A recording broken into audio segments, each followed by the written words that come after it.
بسم الله الرحمن الرحيم الحمد لله رب العالمين والصلاة والسلام على سيدنا محمد النبي الأمي وعلى آله وصحبه أجمعين. Dear brothers and sisters, Assalamu alaikum wa rahmatullahi wa barakatuh. Welcome all of you wherever you are. Welcome you the program Fatwa Live. And it comes to you from Mishka Center on the 16th of Ramadan.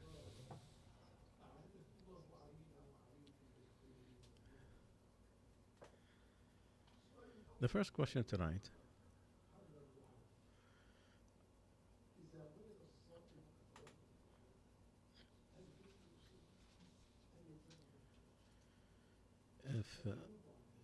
if somebody gets a ra'af, like the thrown up, like when it comes out, and you could feel it in your throat if you're have indigestion, and did that void your fasting? No, unless you did it.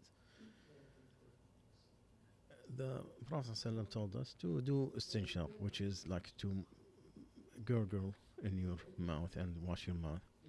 It is okay, but do not overdo it. So you could have water to go to your stomach. And this is what's going to avoid the fasting. So anything that we intention to bring it to the stomach from your nose or your mouth, it is avoided.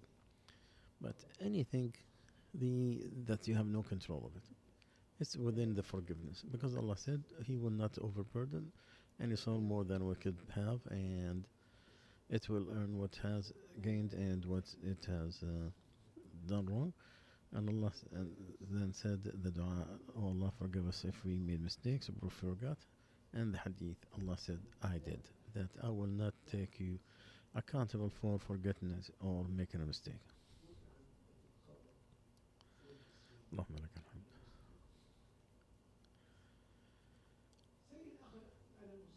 Another question. I am going for Umrah and I have to translate in Turkey from 10 at night till 3 dhuhr. Do I break my fast since I'm in the airplane? Or do only have to do it in the plane? The transit area, it's part of traveling. So do not void the rule that you're traveling. And you could have the same rules for shorten the prayers and combine them. And you don't have to wait for the traveling itself. What is the residing area that will stop the traveling if you stay in more than 4 days? Let's suppose you decided to stay in Istanbul for 24 hours. You're still traveling. 20 or 48 hours, same thing. 72 hours, same thing. If you are beyond 4 days, then you're not traveling. This is the majority. Some Shafi'i, it has to be 15 days.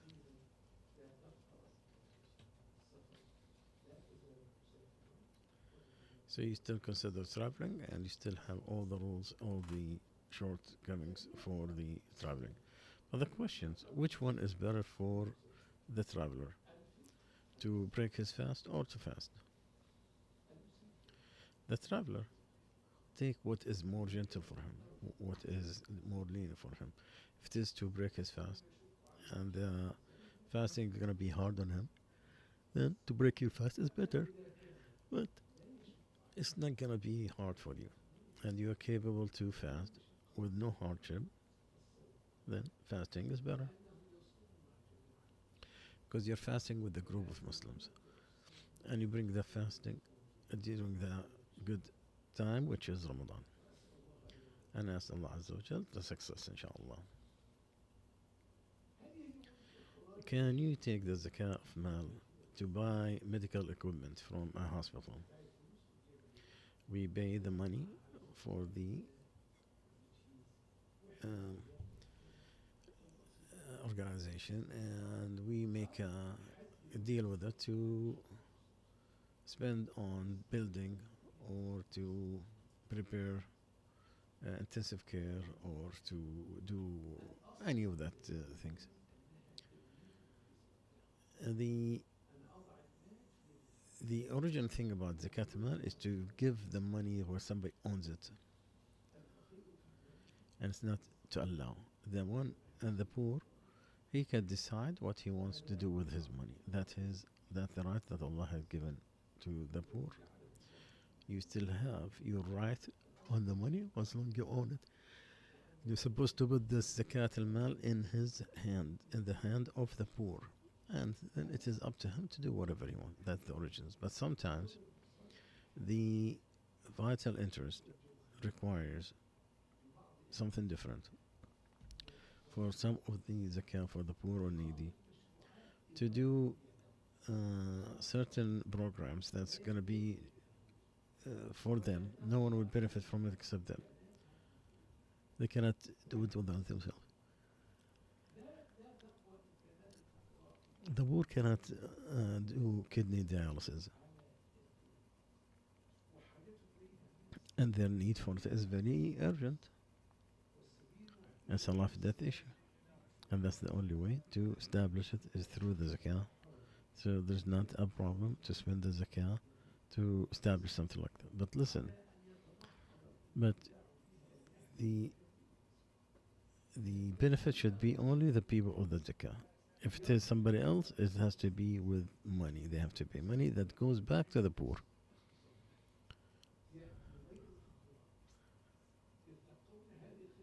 Because you don't give it to the non-needy, that poor.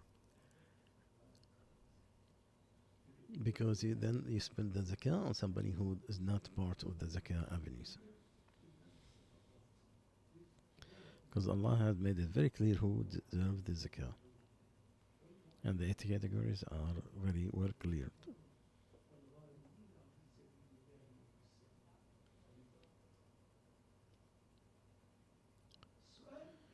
The second question, the rule of the woman who is not married to get her PhD from a grant that she got in one of the universities in the United States.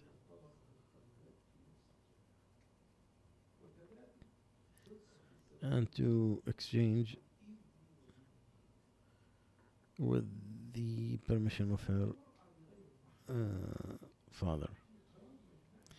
Now, for the woman to travel without a mahram, the decision in Amja is originally that the woman should not travel by herself, except with someone with relatives, and is allowed, that is not taken from her.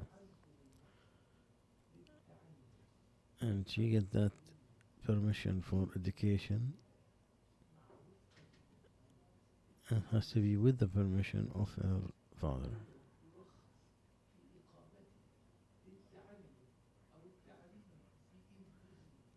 So even the education in a different country, that she have no protection, that you are think that it is a safe area. Now the communication between the two sexes in the universities. Originally the relationship between the two is to protect each other and not to look at each other except for engagement. Allah said in the Quran, tell the believer to lower their gaze and to that is more purified for them. Allah is more knowledgeable. And Allah said the same thing about the woman. And not to show their garment except for what is already exposed.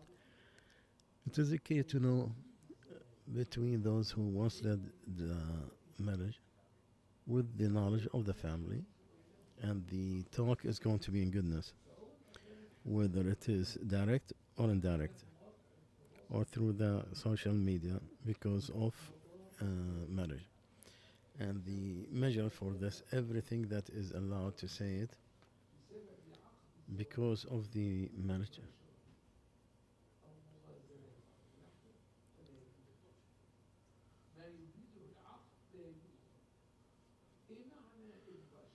What does that mean? Touching each other, whether it's shaking hands.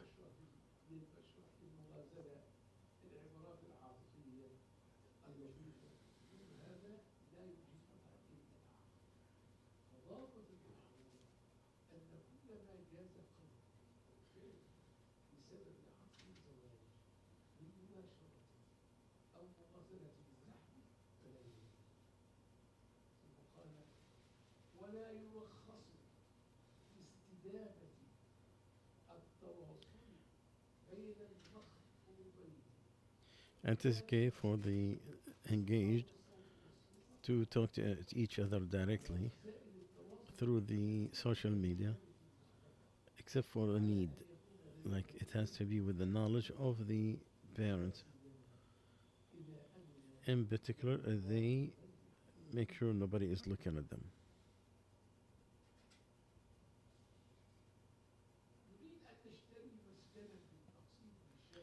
Another question: we need to buy a house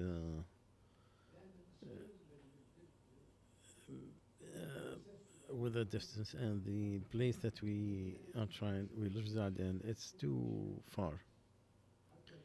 This one's going to be 22,000.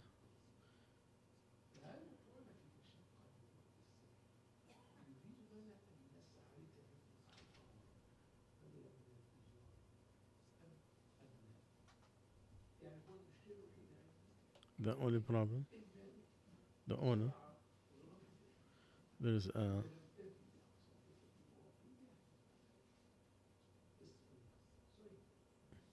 second question. Put in part of the loan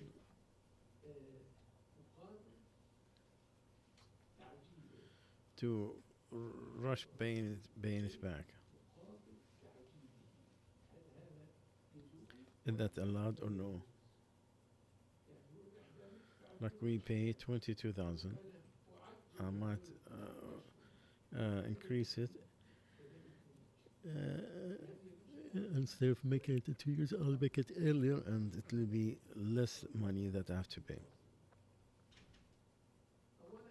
First of all,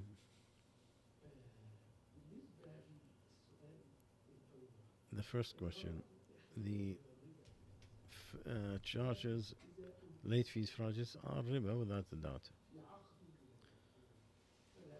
But if you found it in any of the contracts and you do your best not to pay on time, so you don't have to pay any late fees.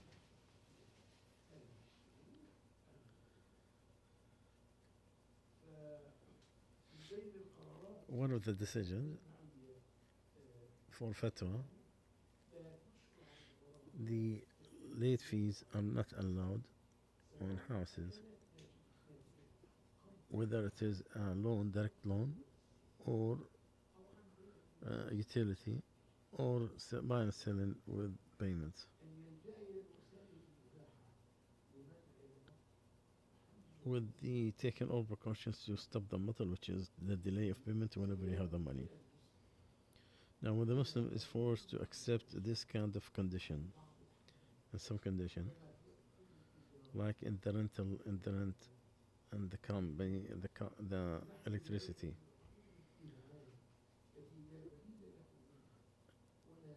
and all the contracts of media, then he can take a loan, but with the condition that he pays on time, so he will not have no late fees.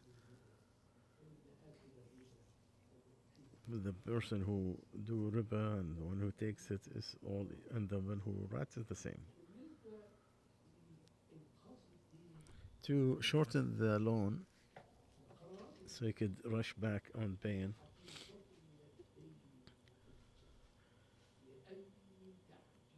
to put down the money to lower the time, it is allowed. It's not part of usury that is forbidden. And there's someone that is more clear. There is nothing wrong of putting part of the loan with rushing it if it is a direct relationship, like a third party should not be buying this loan, like he takes 1,000 with later to buy it is If that is a direct with no extra condition, but to take care of the loans and to buy it.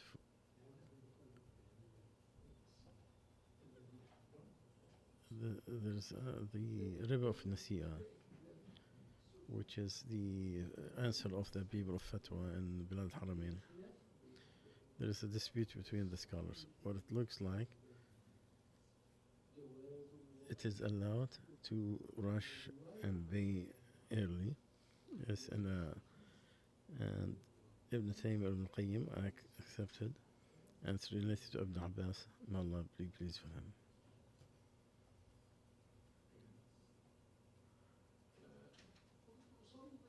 I was praying the night prayer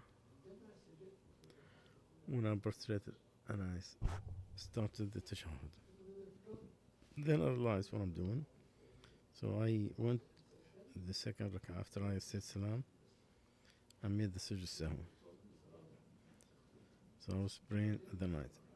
I prostrated with the first rak'ah.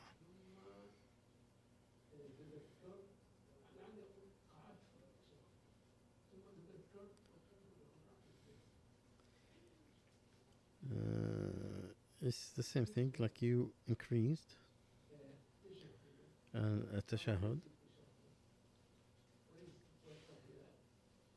and it's not, you should not intentionally do it. So what happened to you in being absent-minded? It is okay, you do it with two rak'ahs, two sujood. So your prayer is right. We ask Allah to open your heart and to increase your faith.